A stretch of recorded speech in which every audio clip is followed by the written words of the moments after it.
Operation सिंदूर की कामयाबी के बाद हम सब पहली बार यहाँ पर बैठे हैं और भारतीय सेना ने जिस प्रकार देश के यशस्वी प्रधानमंत्री जी, यशस्वी रक्षा मंत्री जी के नेतृत्व में पाकिस्तान में घुसकर जिस प्रकार से तबाही मचाई है, उसके लिए पूरी सदन की तरफ से मैं कोटि कोटि अभिनंदन करता हूँ, वंदन करता हूँ, धन्यवाद देता हूँ। विजन डॉक्यूमेंट 2047 को लेकर हम सब चर्चा कर रहे हैं। मैं धन्यवाद देना चाहूँगा प्रदेश के यशस्वी मुख्यमंत्री माननीय योगी आदित्यनाथ जी को कि कल को जब इतिहास 2047 में आगे चल के जब इतिहास लिखा जाएगा उत्तर प्रदेश के विकास का, तो हम जैसे लोग भी और उत्तर प्रदेश के सामान्य लोग भी ये कह पाएंगे कि इस पूरे विकास के रोड मैप को लेकर चर्चा हुई थी और उस चर्चा में उत्तर प्रदेश की विधानसभा लगातार 24 घंटे तक चली थी। इसके लिए बधाई के पात्र हमारे मुख्यमंत्री जी, हमारी पूरी टीम और विपक्ष के साथ। अधिष्ठाता महोदय, मैं सुन रहा था अभी बहुत वरिष्ठ सदस्य हैं इंद्रजीत सरोज जी, मुझे बड़ी पीड़ा हुई हिंदू धर्म के बारे में जिस प्रकार वो टिप्पणी करके गए।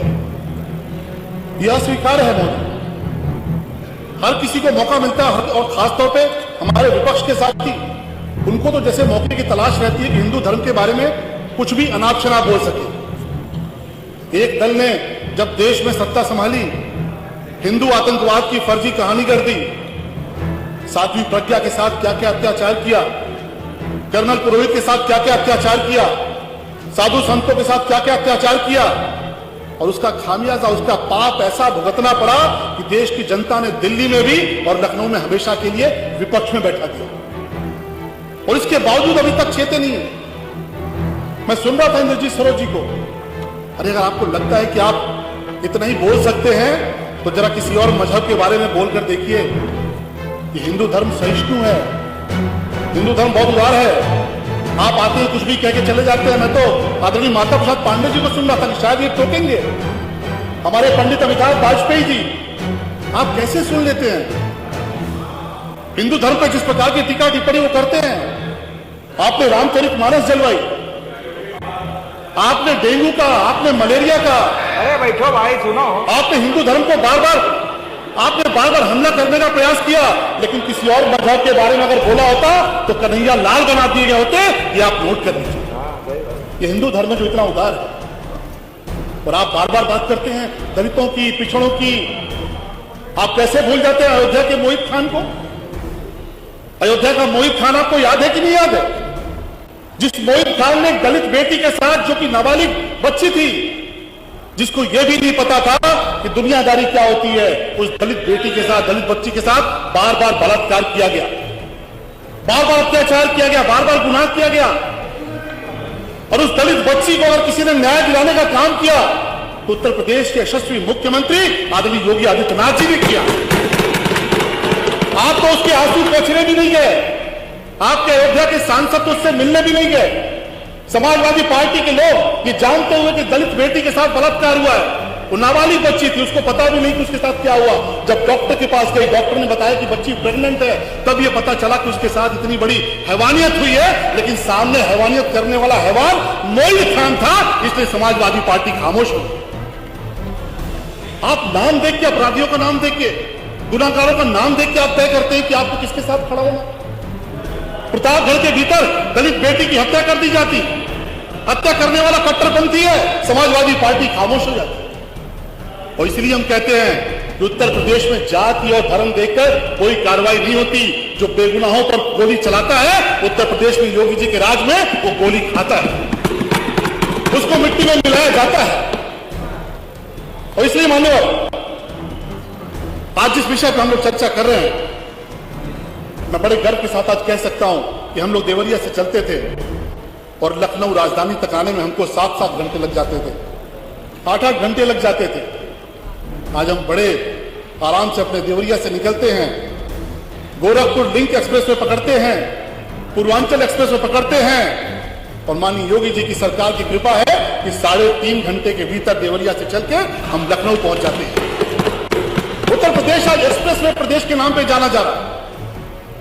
ये इतनी बड़ी कामयाबी है कि जिस उत्तर प्रदेश में लोग एक एक्सप्रेस वे के लिए तरसते थे, आज उत्तर प्रदेश में 22 एक्सप्रेस वे की तरफ हम बढ़े हैं। इतना ही नहीं मान्यवर, गोरखपुर से हम लोग कई बार दिल्ली जाना होता था, रेलगाड़ी पकड़ते थे, बाई रोड जाते थे।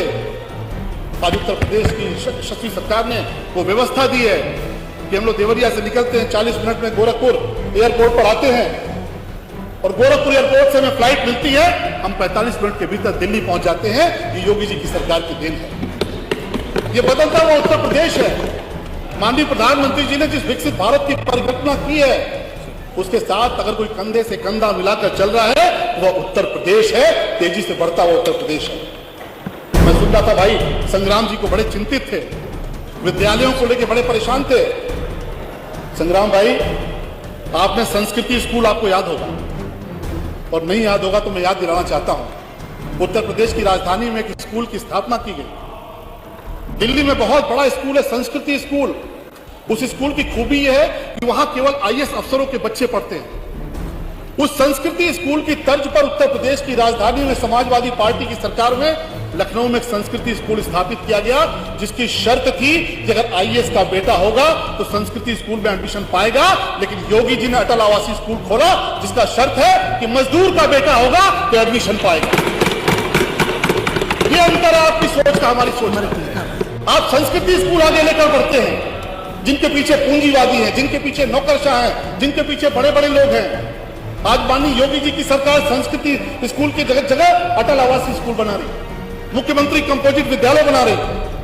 आपने रोजगार की बात की, अभी की तो बात है 7,000 से ऊपर कांस्टेबल्स की भर्ती हुई है, संक्षिप्त करें। 7,000 से ऊपर सिपाहियों की भर्ती हुई है। और आपने भी वो वीडियो देखे होंगे कि किस प्रकार से पूरा का पूरा मोहल्ला, पूरा का पूरा गांव इस पारदर्शी भर्ती से इतना खुश है कि जिन बच्चों की भर्तियां हुई उनको ढोल नगाड़े के साथ उनकी ट्रेनिंग की तरफ उनको विदा कर रहा है। वरना हमें तो वो भी याद आता है कि 2017 के पहले भर्ती हुई थी और बाप और बेटा दोनों सिपाही बन गए थे। इस प्रकार की भर्तियां उत्तर प्रदेश में होती थी। लेकिन 60,000 की पारदर्शी भर्ती हुई और जिसमें 13,000 से ज्यादा हमारी बहनों को मौका मिला। निश्चित तौर पे ये बहुत बड़ा एक मौका है। मैं सबसे आह्वान करूंगा कि हम सब मिलकर इस जो डॉक्यूमेंट विजन है इसको मजबूत करने का प्रयास करें। मेरा निवेदन है, मेरा एक छोटा सा सुझाव है कि जिस प्रकार से शहरों में पूरी मैपिंग होती है, शहरों को लेकर एक पूरा विकास का एक पैमाना, विकास का मैप बनाया जाता है, उसी प्रकार गांव तक भी इसको पहुंचाया जाए। गांव में भी जलाशयों को बेहतर किया जाए, क्योंकि बहुत सारी जगहों पे जो नाली का पानी होता है, सीवर का पानी होता है, वो भी जलाशयों में पहुंच रहा है। वृक्षारोपण को लेकर माननीय योगी जी ने बहुत क्रांतिकारी काम किया है। वन क्षेत्र बढ़ा है, ग्रीन एरिया बढ़ा है। आने वाले समय में पर्यावरण बहुत बड़ी चुनौती है।